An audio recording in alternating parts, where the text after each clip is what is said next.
this dark night, it's too hard for me to say now if the rays of hope will shine again someday, and if I might be spared as the tempest starts to swell. At this point, it's just too dark to tell. Was the stars guiding me to God's shores now? Was the devil set me drifting once more? Will these clouds ever lift and the map again reveal? At this point, it's just too dark to tell. This was on the back of the house. The screen was out.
Former homicide detective and Fox News contributor Ted Williams is live on the ground outside the house in Moscow, Idaho. We're looking at the second and third story of this home.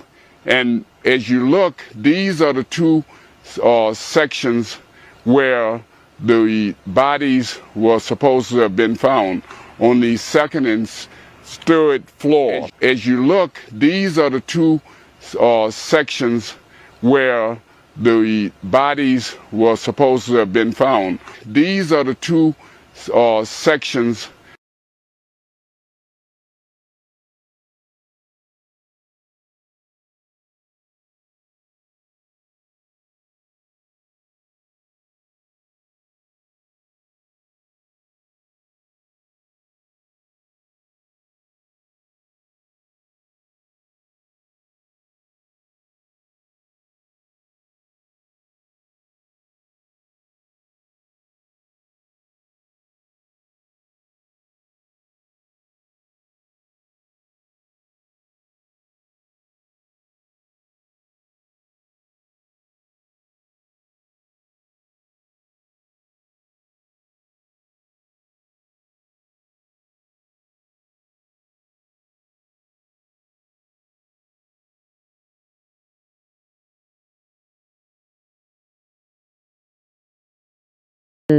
Would he get his facts wrong here, or have we been misled yet again? Could there have been some room swapping prior to the massacre since Kelly, allegedly, moved out? Wouldn't this make more sense? If Le already misled us regarding the rooms and other matters, can we be confident that they haven't misled us on which room Dylan was apparently living in on the second floor? They need an eyewitness after all. Or is Ted Williams losing the plot?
So you can see even better by this room plan, floor plan should I say, that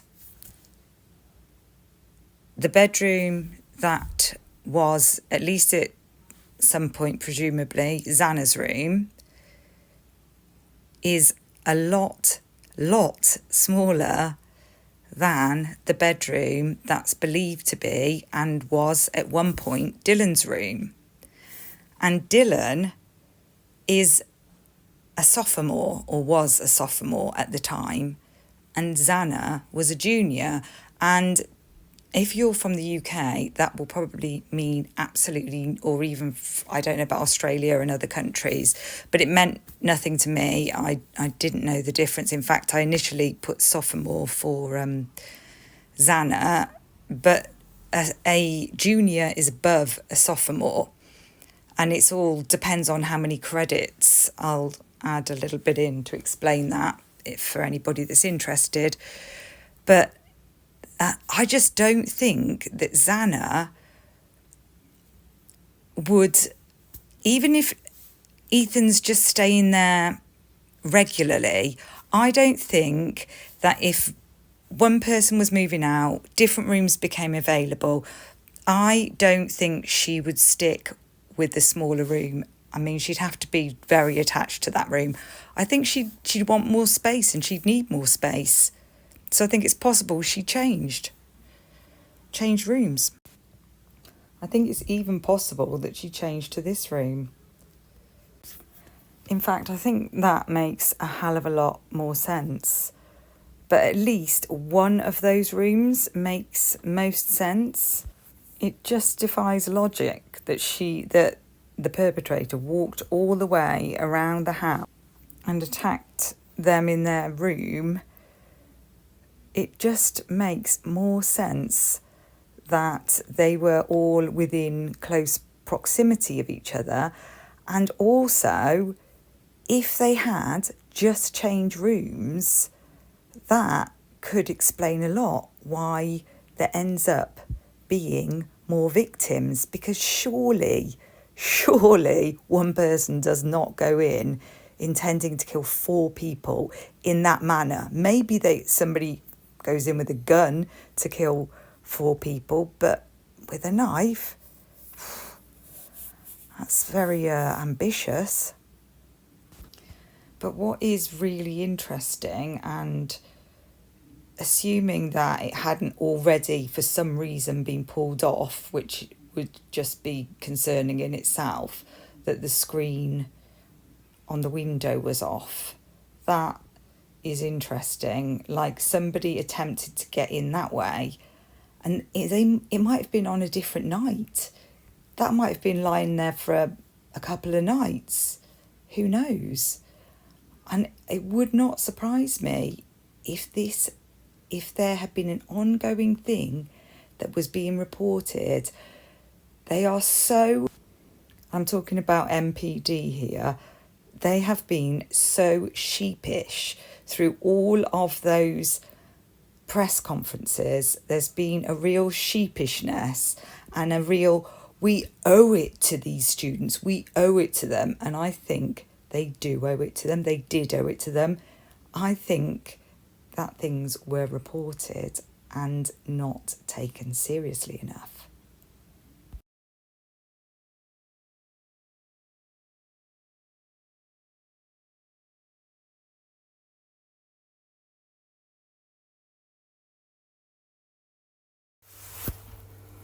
And Lana recognised that this room was likely Dylan's room as of October 2022, because she noticed this scarf that Dylan wears and was hung up in her room. And I think she noticed some other things that gave a very good impression that this was Dylan's room. And I believe that I've got no reason to believe that she was wrong. However, shit changes, and it changes quick when you're that age. You can you can have a different boyfriend the next week. Things change really quick at that age, and things were changing.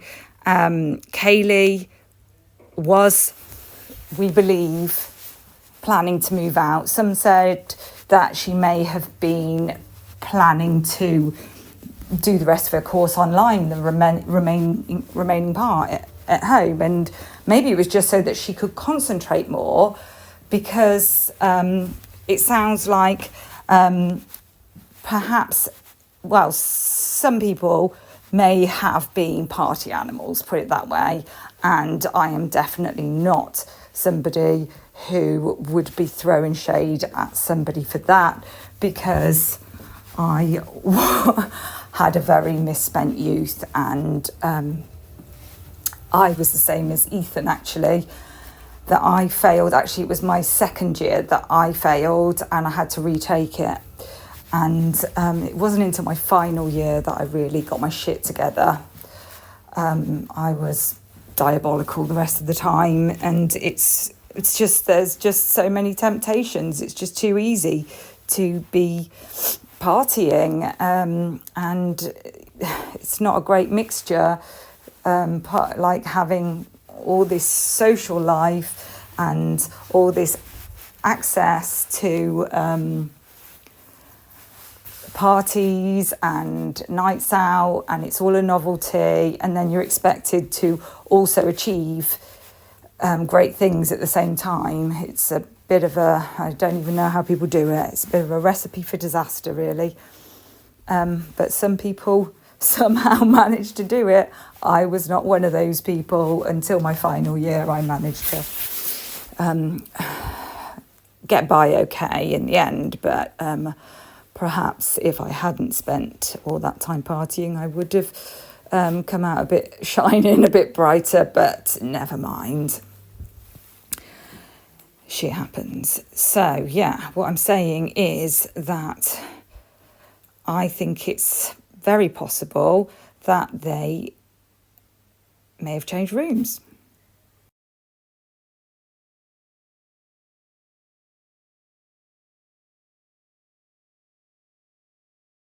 But over here is where that road goes all the way back up to the parking lot. Now, there aren't a whole lot of videos online with this parking lot, especially during the day, and covering this side of the house. You know, because like I was saying in my other videos, I don't know why they would think the perp would go through the parking lot, because right here, park your car off the side of the road. This is the side of the house. There's no windows, there's no doors. And at nighttime, there are no streetlights. No one's going to see you. And that house doesn't look like it has really any lights on it on the side. So it's completely dark. You're totally obscured by the darkness. So you can just right there, climb right down that little ravine and bam, you're in the back of the house. It's a lot closer. You have the trees to obscure you in case you hear something. I mean, look at this. Right out, you could park your car right there. And there you go. Right in there. You have the windows down there. And if the windows aren't open, you can go through the sliding glass doors. If those aren't open, you can always climb right up there on the balcony very easily and go right through Maddie's window. Or go all the way around and go through the sliding glass doors of Kay's window. Very easy to get in that house. This was on the back of the house. The screen was out of this window. This was on the back of the house. The screen was out of this window.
In this dark night, it's too hard for me to say now if the rays of hope will shine again someday, and if I might be spared as the tempest starts to swell. At this point, it's just too dark to tell. Was the stars guiding me to God's shores now? Was the devil set me drifting once more? Will these clouds ever lift and the map again reveal? At this point, it's just too dark to tell.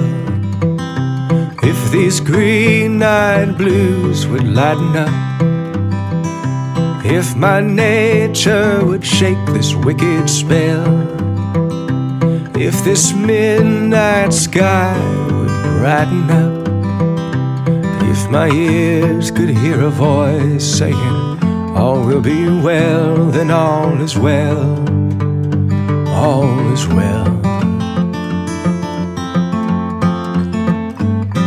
I once was found, but now again I'm lost. On merciless waves I am tossed.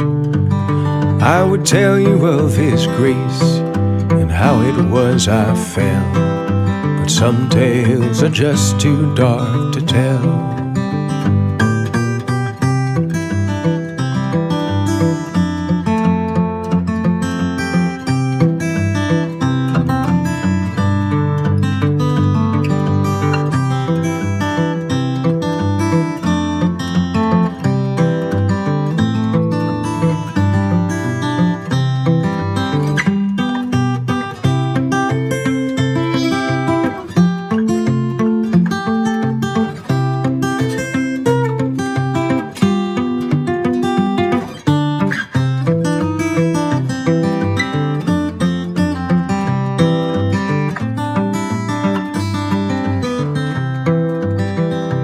If these green-eyed blues would lighten up, if my nature would shake this wicked spell, If this midnight sky would brighten up, if my ears could hear a voice saying, all will be well, then all is well, all is well.